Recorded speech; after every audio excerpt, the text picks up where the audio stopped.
Una noche de las calurosas del verano, volvían de recrearse del río en Toledo un anciano hidalgo con su mujer, un niño pequeño, una hija de edad de 16 años y una criada. La noche era clara, la hora, las 11, el camino, solo, y el paso, tardo, por no pagar con cansancio la pensión que traen consigo las holguras que en el río o en la vega se toman en Toledo. Con la seguridad que promete la mucha justicia y bien inclinada gente de aquella ciudad, venía el buen hidalgo con su honrada familia, lejos de pensar en desastre que sucederles pudiese. Pero, como las más de las desdichas que vienen no se piensan, contra todo su pensamiento, les sucedió una que les turbó la holgura y les dio que llorar muchos años. Hasta 22, tendría un caballero de aquella ciudad a quien la riqueza, la sangre ilustre, la inclinación torcida, la libertad demasiada y las compañías libres, le hacían hacer cosas y tener atrevimientos que desdecían de su calidad y le daban renombre de atrevido. Este caballero, pues, que por ahora, por buenos respectos, encubriendo su nombre, le llamaremos con el de Rodolfo, con otros 4 amigos suyos, todos mozos, todos alegres y todos insolentes, bajaba por la misma cuesta que el hidalgo subía. Encontráronse los 2 escuadrones, el de las ovejas con el de los lobos, y, con deshonesta desenvoltura, Rodolfo y sus camaradas, cubiertos los rostros, miraron los de la madre, y de la hija y de la criada. Alborotóse el viejo y reprochóles y afeóles su atrevimiento. Ellos le respondieron con muecas y burla, y, sin desmandarse a más, pasaron adelante. Pero la mucha hermosura del rostro que había visto Rodolfo, que era el de Leocadia, que así quieren que se llamase la hija del hidalgo, comenzó de tal manera a imprimírsele en la memoria, que le llevó tras sí la voluntad y despertó en él un deseo de gozarla a pesar de todos los inconvenientes que sucederle pudiesen. Y en un instante comunicó su pensamiento con sus camaradas, y en otro instante se resolvieron de volver y robarla, por dar gusto a Rodolfo, que siempre los ricos que dan en liberales hayan quien canonice sus desafueros y califique por buenos sus malos gustos. Y así, el nacer el mal propósito, el comunicarle y el aprobarle y el determinarse de robar a Leocadia y el robarla, casi todo fue en un punto. Pusiéronse los pañizuelos en los rostros, y, desenvainadas las espadas, volvieron, y a pocos pasos alcanzaron a los que no habían acabado de dar gracias a Dios, que de las manos de aquellos atrevidos les había librado. Arremetió Rodolfo con Leocadia, y, cogiéndola en brazos, dio a huir con ella, la cual no tuvo fuerzas para defenderse, y el sobresalto le quitó la voz para quejarse, y aun la luz de los ojos, pues, desmayada y sin sentido, ni vio quién la llevaba, ni a dónde la llevaban. Dio voces su padre, gritó su madre, lloró su hermanico, arañóse la criada, pero ni las voces fueron oídas, ni los gritos escuchados, ni movió a compasión el llanto, ni los araños fueron de provecho alguno, porque todo lo cubría la soledad del lugar y el callado silencio de la noche, y las crueles entrañas de los malhechores. Finalmente, alegres se fueron los unos y tristes se quedaron los otros.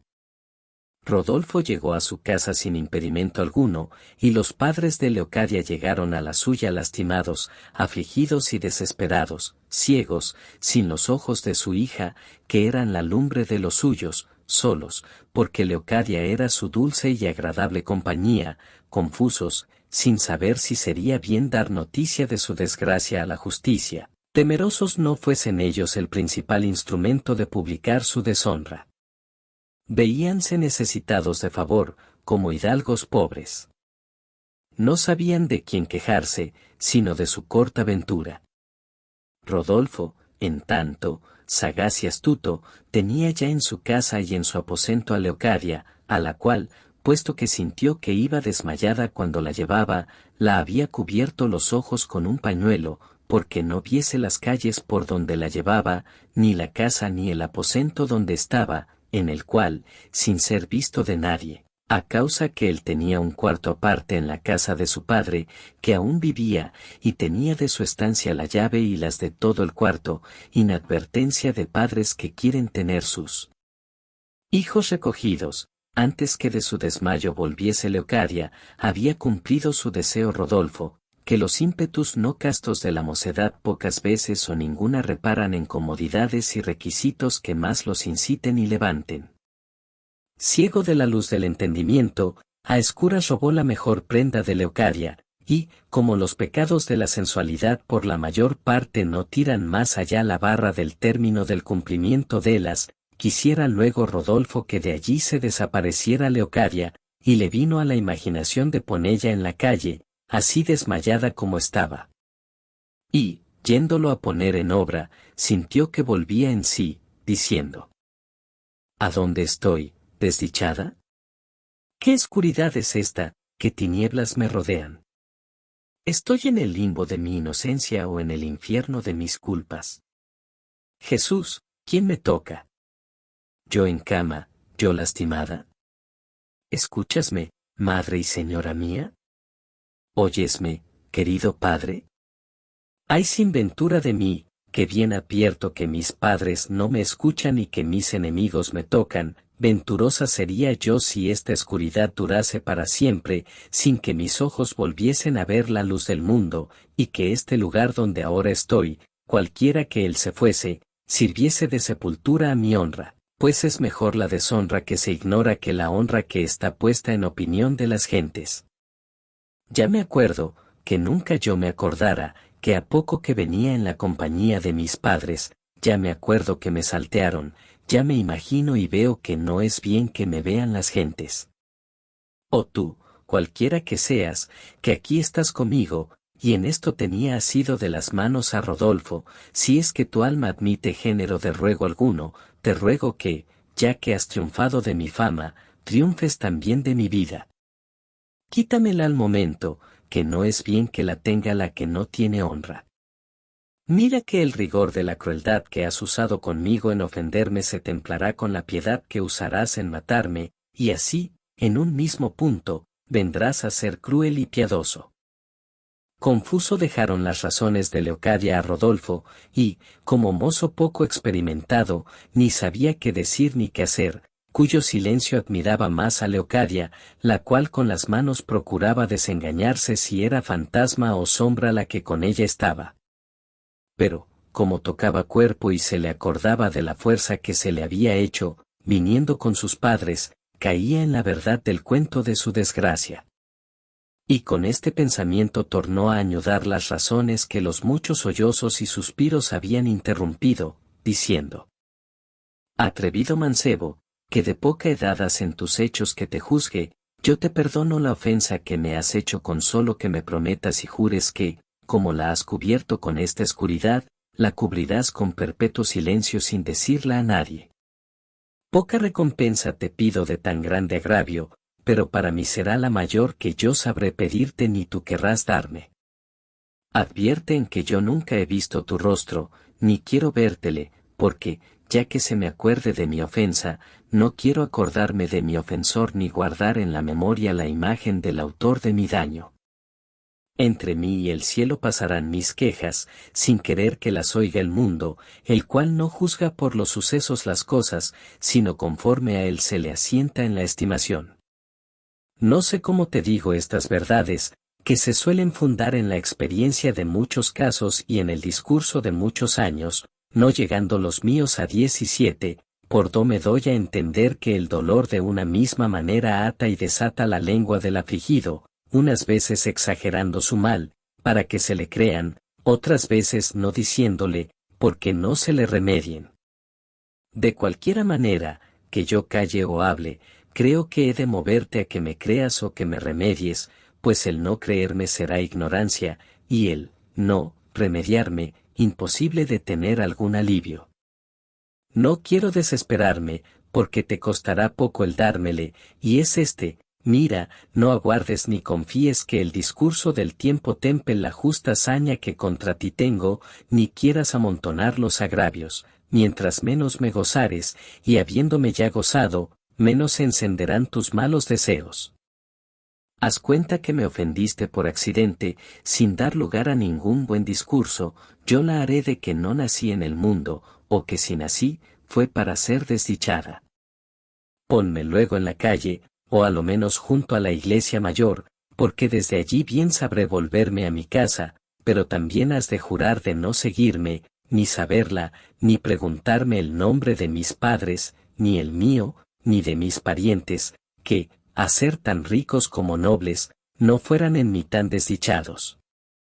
Respóndeme a esto, y si temes que te pueda conocer en la habla, hágote saber que, fuera de mi padre y de mi confesor, no he hablado con hombre alguno en mi vida, y a pocos he oído hablar con tanta comunicación que pueda distinguirles por el sonido de la habla.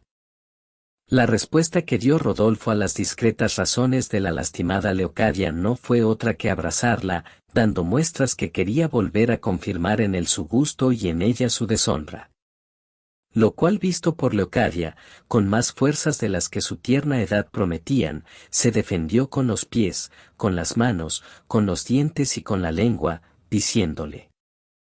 haz cuenta, traidor y desalmado hombre, quienquiera que seas, que los despojos que de mí has llevado son los que pudiste tomar de un tronco o de una columna sin sentido, cuyo vencimiento y triunfo ha de redundar en tu infamia y menosprecio.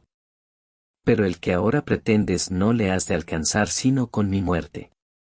Desmayada me pisaste y aniquilaste, mas, ahora que tengo bríos, antes podrás matarme que vencerme, que si ahora, despierta, sin resistencia concediese con tu abominable gusto, podrías imaginar que mi desmayo fue fingido cuando te atreviste a destruirme.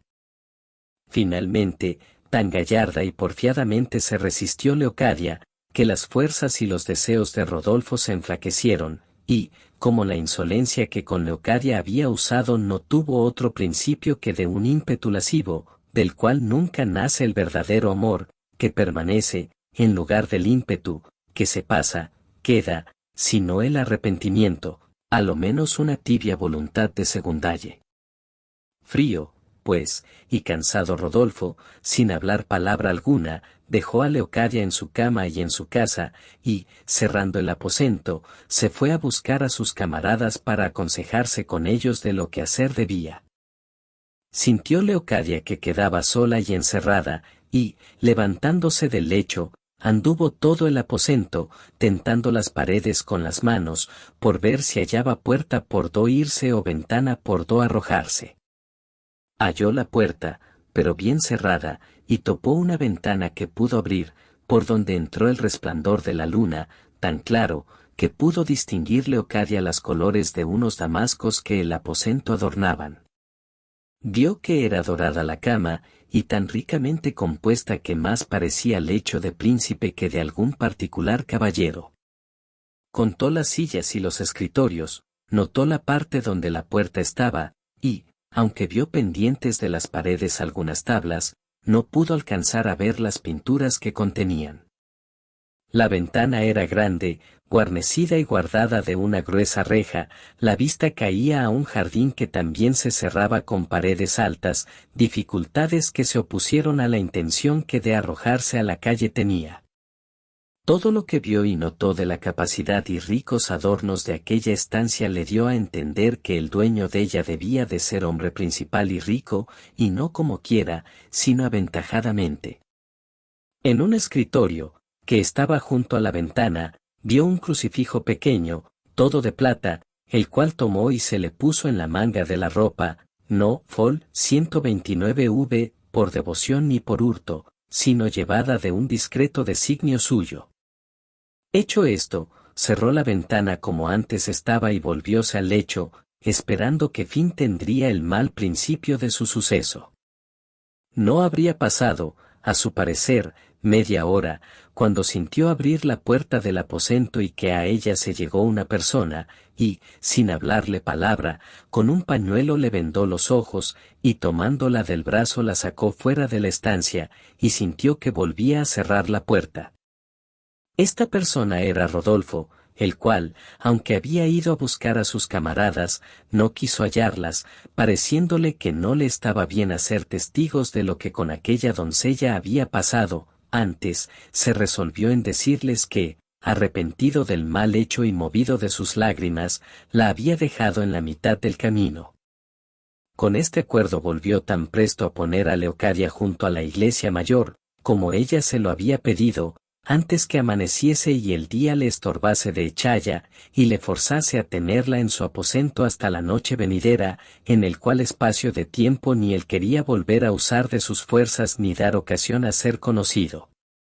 Llevóla, pues, hasta la plaza que llaman de ayuntamiento, y allí, en voz trocada y en lengua medio portuguesa y castellana, le dijo que seguramente podía irse a su casa, porque de nadie sería seguida, y, antes que ella tuviese lugar de quitarse el pañuelo, ya él se había puesto en parte donde no pudiese ser visto. Quedó sola Leocadia, quitóse la venda, reconoció el lugar donde la dejaron. Miró a todas partes, no vio a persona, pero, sospechosa que desde lejos la siguiesen, a cada paso se detenía, dándolos hacia su casa, que no muy lejos de allí estaba. Y, por desmentir las espías, si acaso la seguían, se entró en una casa que halló abierta, y de allí a poco se fue a la suya, donde halló a sus padres atónitos y sin desnudarse, y aún sin tener pensamiento de tomar descanso alguno. Cuando la vieron, corrieron a ella con Fol 130R, brazos abiertos, y con lágrimas en los ojos la recibieron. Leocadia, llena de sobresalto y alboroto, hizo a sus padres que se tirasen con ella aparte, como lo hicieron, y allí, en breves palabras, les dio cuenta de todo su desastrado suceso, con todas las circunstancias de él y de la ninguna noticia que traía del salteador y robador de su honra. Díjoles lo que había visto en el teatro donde se representó la tragedia de su desventura, la ventana, el jardín, la reja, los escritorios, la cama, los damascos, y a lo último les mostró el crucifijo que había traído, ante cuya imagen se renovaron las lágrimas, se hicieron deprecaciones, se pidieron venganzas y desearon milagrosos castigos. Dijo en sí mismo que, aunque ella no deseaba venir en conocimiento de su ofensor, que si a sus padres les parecía ser bien conocelle, que por medio de aquella imagen podrían, haciendo que los sacristanes dijesen en los púlpitos de todas las parroquias de la ciudad, que el que hubiese perdido tal imagen la hallaría en poder del religioso que ellos señalasen, y que ansí, sabiendo el dueño de la imagen, se sabría la casa y aun la persona de su enemigo. A esto replicó el padre: bien habías dicho, hija, si la malicia ordinaria no se opusiera a tu discreto discurso, pues está claro que esta imagen hoy, en este día, se ha de echar menos en el aposento que dices, y el dueño de ella ha de tener por cierto que la persona que con él estuvo se la llevó, y, de llegar a su noticia que la tiene algún religioso, antes ha de servir de conocer quién se la dio al tal que la tiene, que no de declarar el dueño que la perdió, porque puede hacer que venga por ella otro a quien el dueño haya dado las señas. Y, siendo esto ansí, antes quedaremos confusos que informados, puesto que podamos usar del mismo artificio que sospechamos, dándola al religioso por tercera persona. Lo que has de hacer, hija, es guardarla y encomendarte a ella, que, pues ella fue testigo de tu desgracia, permitirá que haya juez que vuelva por tu justicia. Y advierte, hija, que más lastima una onza de deshonra pública que una arroba de infamia secreta.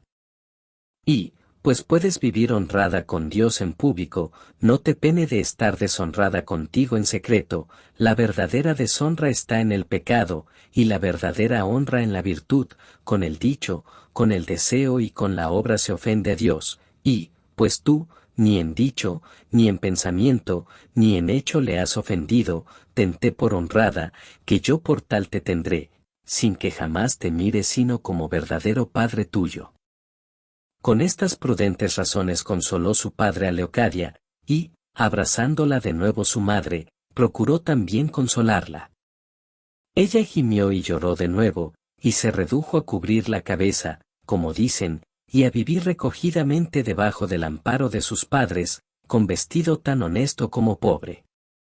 Rodolfo, en tanto, vuelto a su casa, echando menos la imagen del crucifijo, imaginó quién podía haberla llevado, pero no se le dio nada, y, como rico, no hizo cuenta de ello, ni sus padres se la pidieron cuando de allí a 3 días, que él se partió a Italia, entregó por cuenta a una camarera de su madre todo lo que en el aposento dejaba.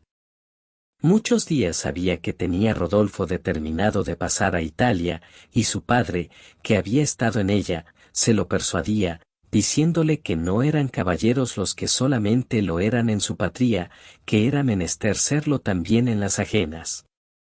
Por estas y otras razones, se dispuso la voluntad de Rodolfo de cumplir la de su padre, el cual le dio crédito de muchos dineros para Barcelona, Génova, Roma y Nápoles, y él, con 2 de sus camaradas, se partió luego, goloso de lo que había oído decir a algunos soldados de la abundancia de las hosterías de Italia y Francia, y de la libertad que en los alojamientos tenían los españoles.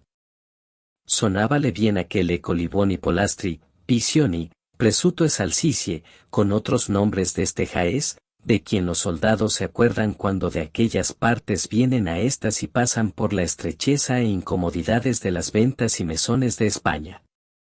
Finalmente, él se fue con tan poca memoria de lo que con Leocadia le había sucedido, como si nunca hubiera pasado.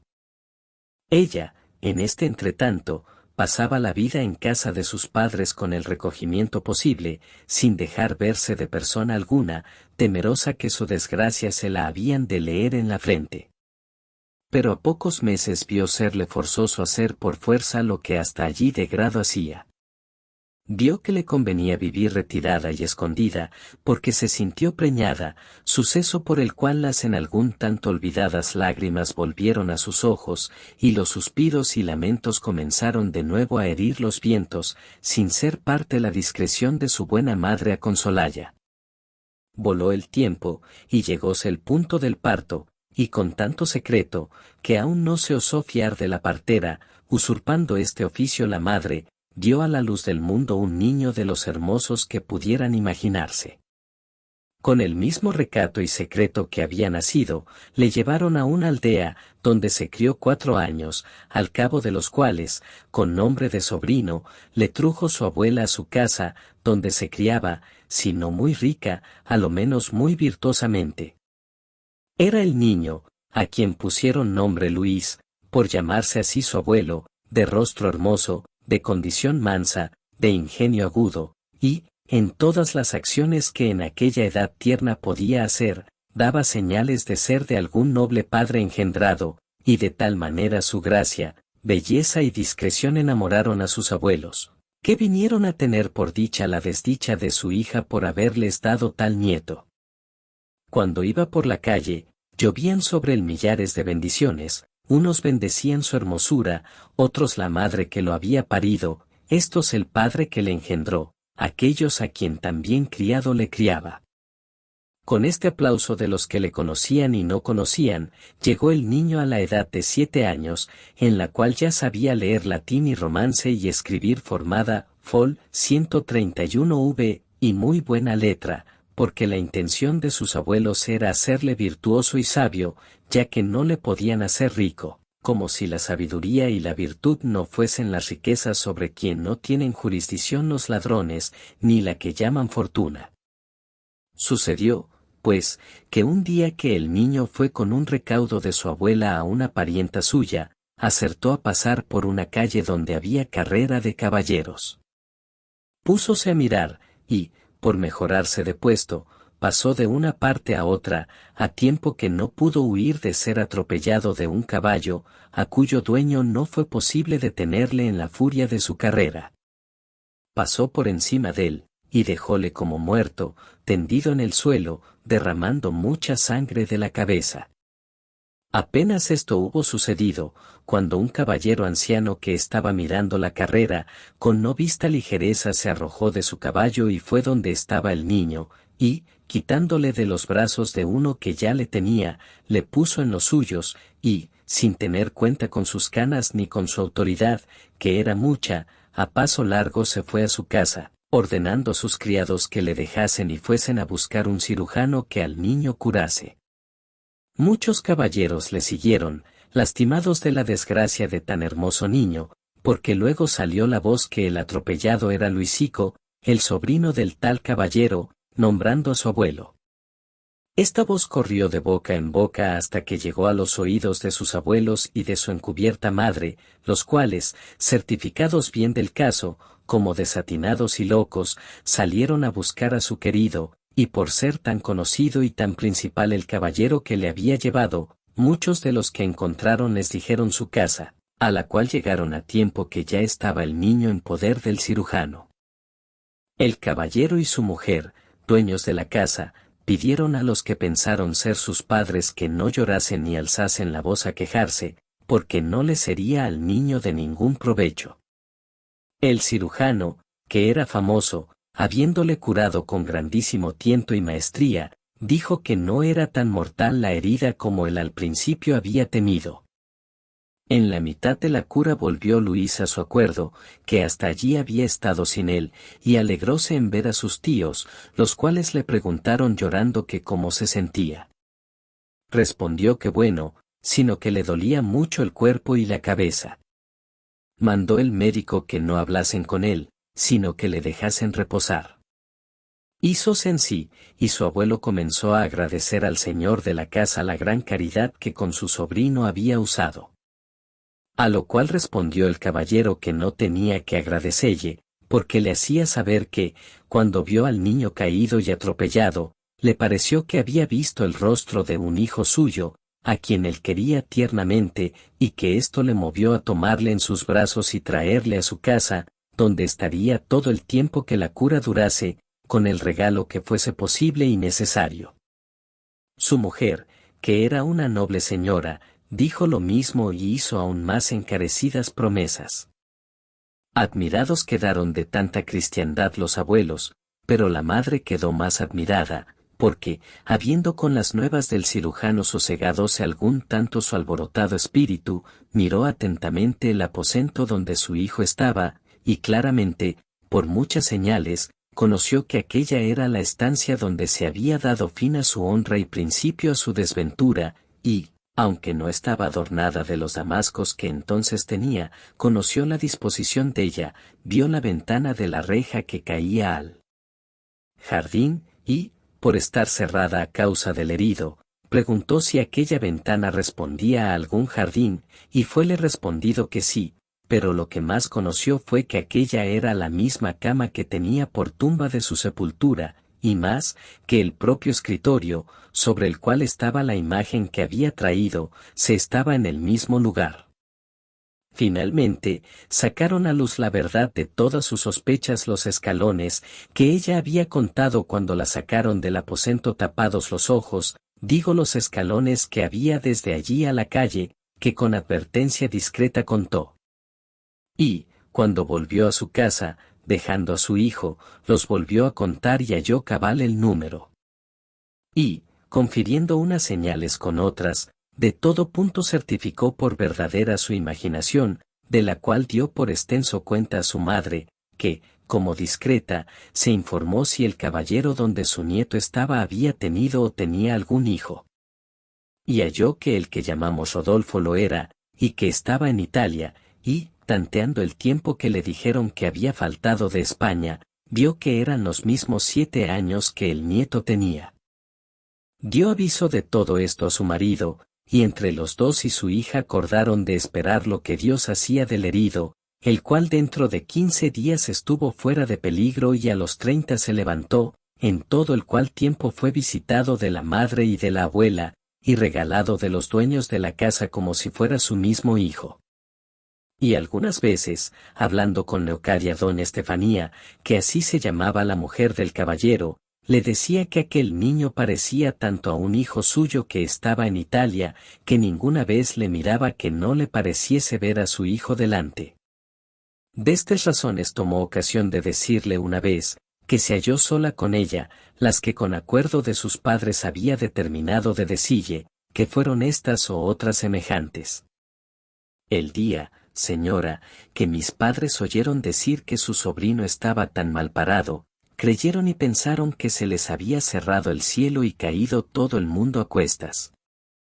Imaginaron que ya les faltaba la lumbre de sus ojos y el báculo de su vejez, faltándoles este sobrino, a quien ellos quieren con amor de tal manera, que con muchas ventajas excede al que, fol. 133r, suelen tener otros padres a sus hijos.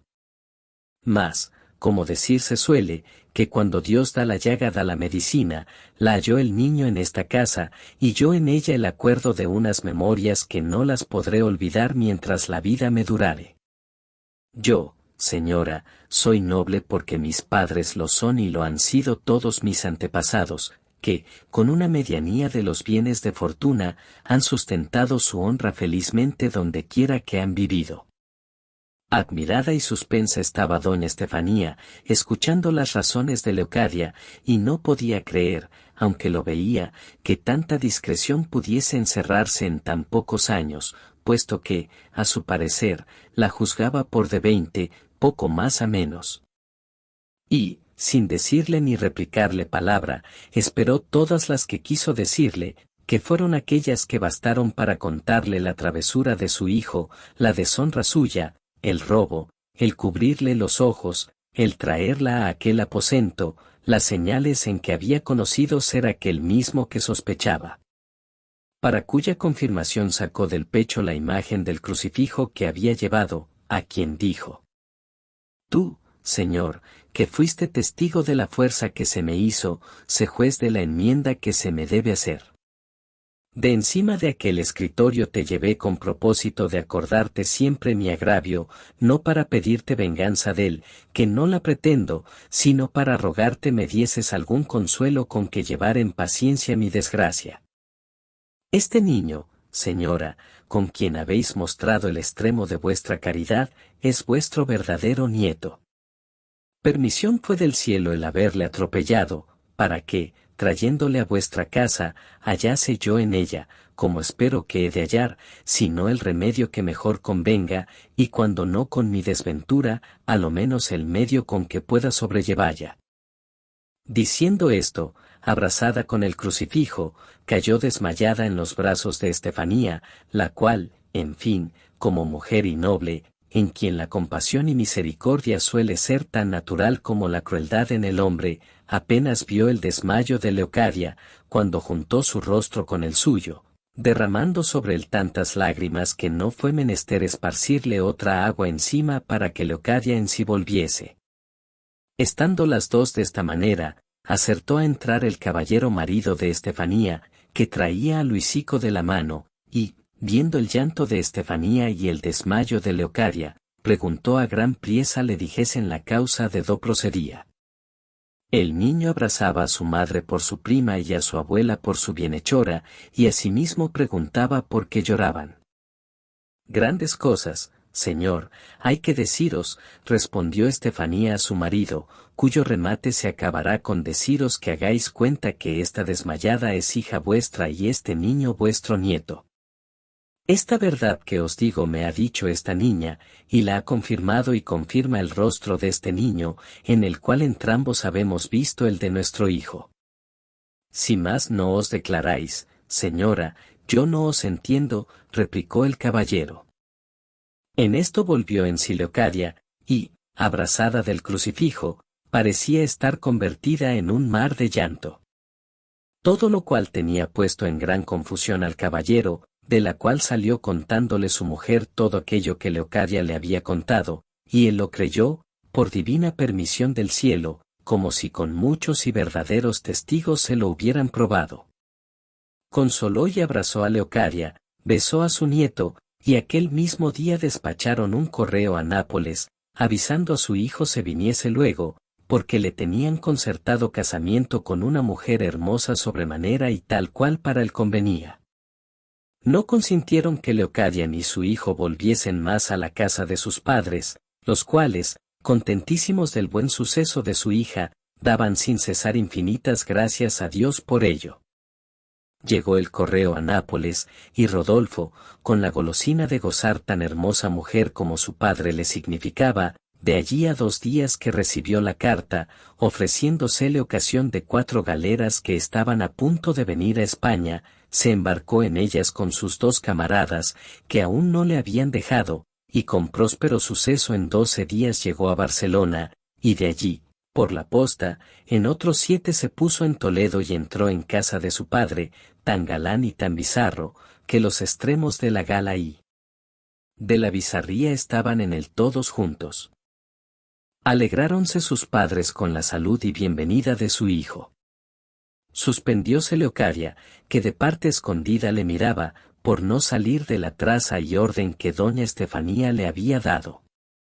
Las camaradas de Rodolfo quisieran irse a sus casas luego, pero no lo consintió Estefanía por haberlos menester para su designio. Estaba cerca la noche cuando Rodolfo llegó, y, en tanto que se aderezaba la cena, Estefanía llamó aparte las camaradas de su hijo, creyendo, sin duda alguna, que ellos debían de ser los 2 de los 3 que Leocadia había dicho que iban con Rodolfo la noche que la robaron, y con grandes ruegos les pidió le dijesen si se acordaban que su hijo había robado a una mujer tal noche, tanto años había, porque el saber la verdad de esto importaba la honra y el sosiego de todos sus parientes. Y con tales y tantos encarecimientos se lo supo rogar, y de tal manera les asegurar que de descubrir este robo no les podía suceder daño alguno, que ellos tuvieron por bien de confesar ser verdad que una noche de verano, yendo ellos 2 y otro amigo con Rodolfo, robaron en la misma que ella señalaba a una muchacha, y que Rodolfo se había venido con ella, mientras ellos detenían a la gente de su familia, que con voces la querían defender, y que otro día les había dicho Rodolfo que la había llevado a su casa, y solo esto era lo que podían responder a lo que les preguntaban. La confesión de estos 2 fue echar la llave a todas las dudas que en tal caso le podían ofrecer, y así, determinó de llevar al cabo su buen pensamiento, que fue poco antes que se sentasen a cenar, se entró en un aposento a solas su madre con Rodolfo, y, poniéndole un retrato en las manos, le dijo: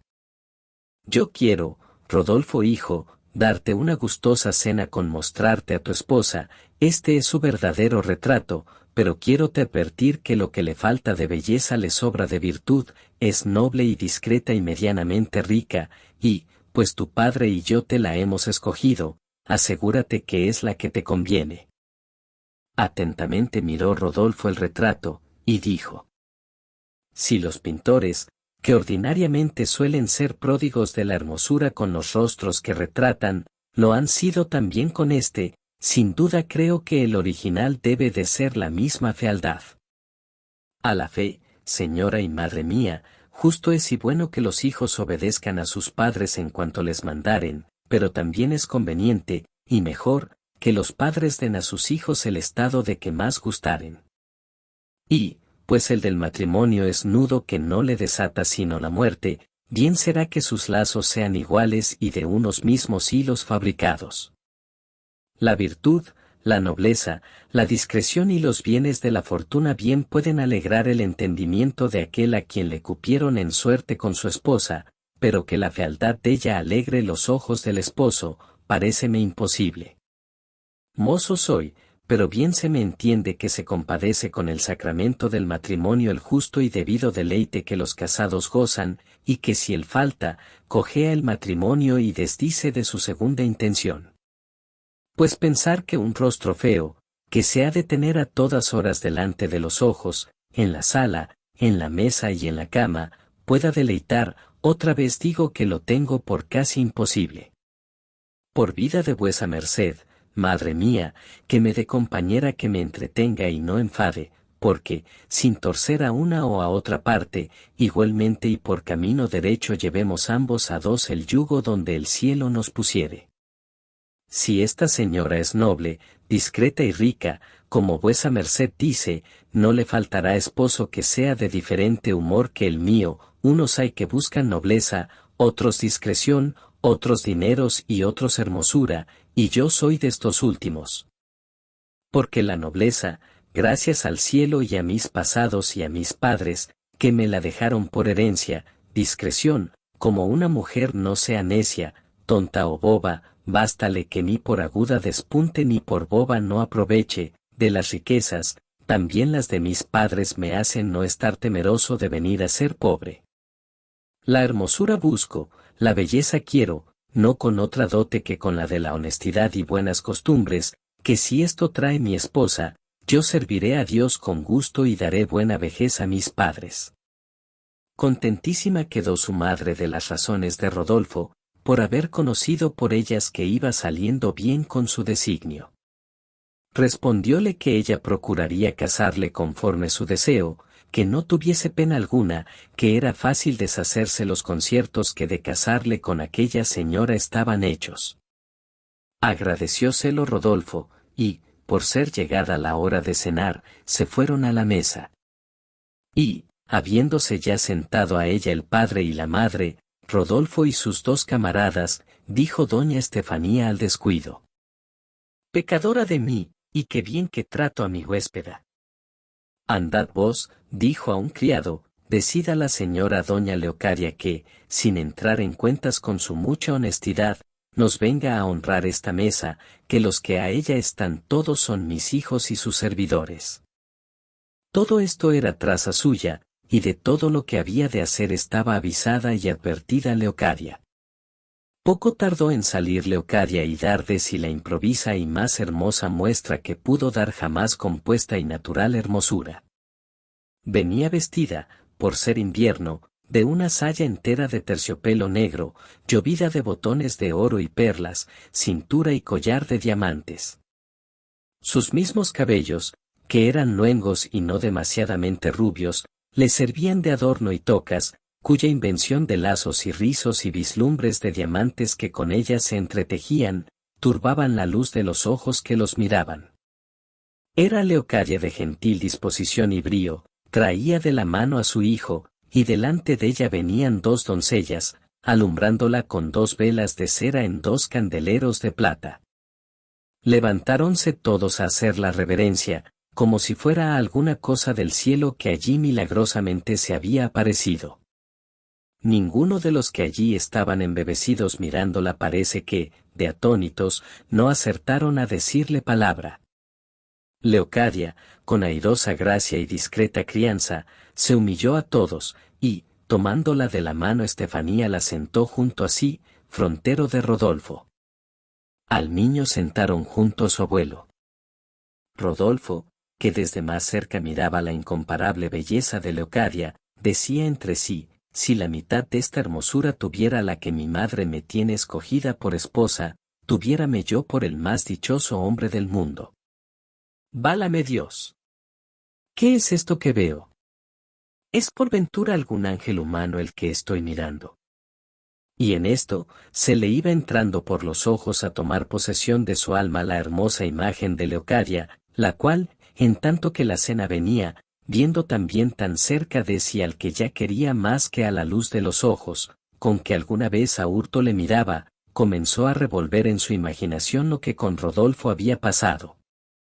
Comenzaron a enflaquecerse en su alma las esperanzas que de ser su esposo su madre le había dado, temiendo que a la cortedad de su ventura habían de corresponder las promesas de su madre.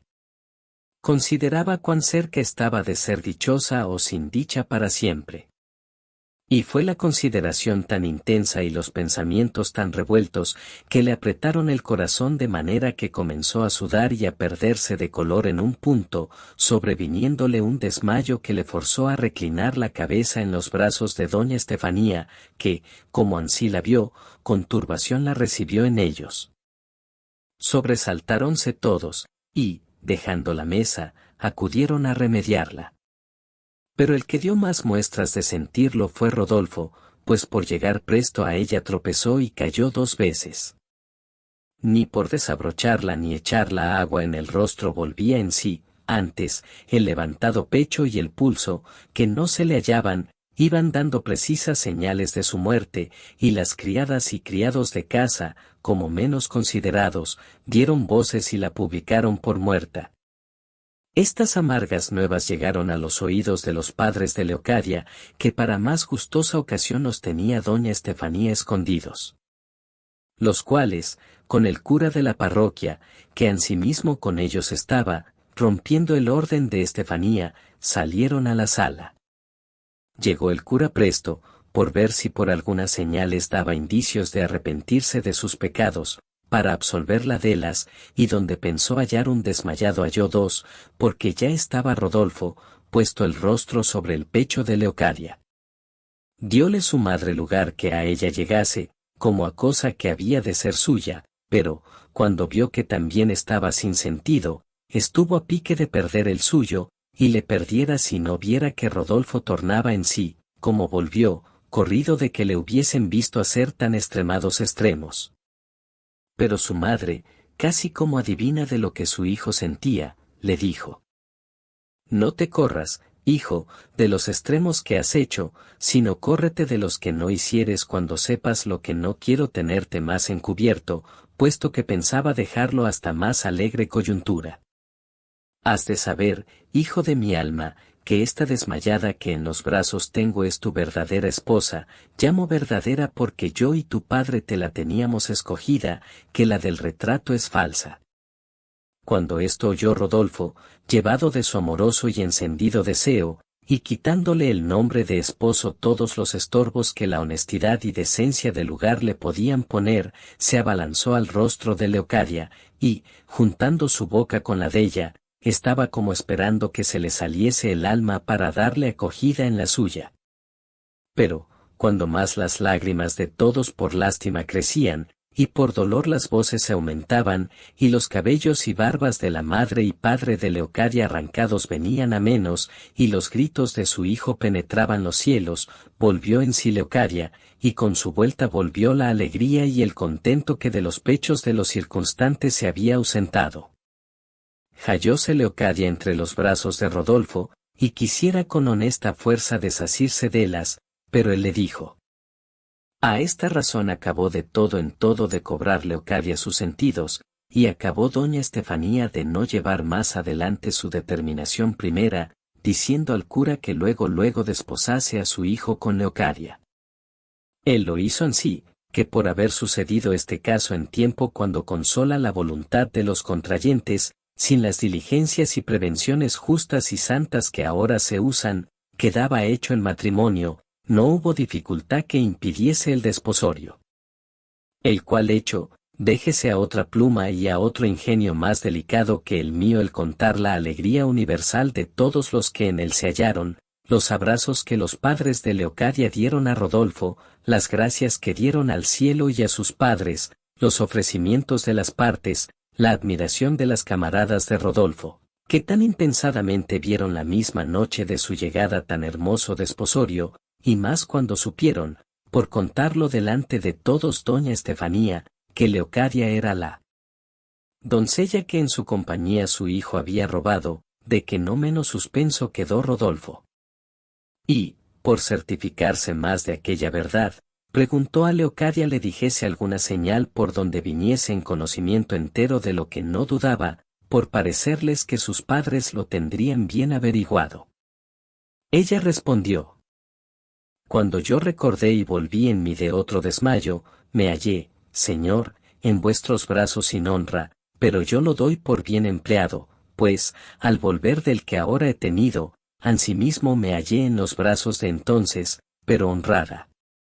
Y si esta señal no basta, baste la de una imagen de un crucifijo que nadie os la pudo hurtar sino yo, si es que por la mañana le echastes menos y si es el mismo que tiene mi señora. Vos lo sois de mi alma, y lo seréis los años que Dios ordenare, bien mío». Y, abrazándola de nuevo volvieron las bendiciones y parabienes que les dieron. Vino la cena, y vinieron músicos que para esto estaban prevenidos. Vióse Rodolfo a sí mismo en el espejo del rostro de su hijo, lloraron sus 4 abuelos de gusto, no quedó rincón en toda la casa que no fuese visitado del júbilo, del contento y de la alegría. Y, aunque la noche volaba con sus ligeras y negras alas, le parecía a Rodolfo que iba y caminaba no con alas, sino con muletas, tan grande era el deseo de verse a solas con su querida esposa. Llegóse, en fin, la hora deseada, porque no hay fin que no le tenga. Fuéronse a acostar todos, quedó toda la casa sepultada en silencio, en el cual no quedará la verdad de este cuento, pues no lo consentirán los muchos hijos y la ilustre descendencia que en Toledo dejaron, y agora viven, estos dos venturosos esposados, que muchos y felices años gozaron de sí mismos, de sus hijos y de sus nietos, permitido todo por el cielo y por la fuerza de la sangre, que vio derramada en el suelo el valeroso, ilustre y cristiano abuelo de Luisico.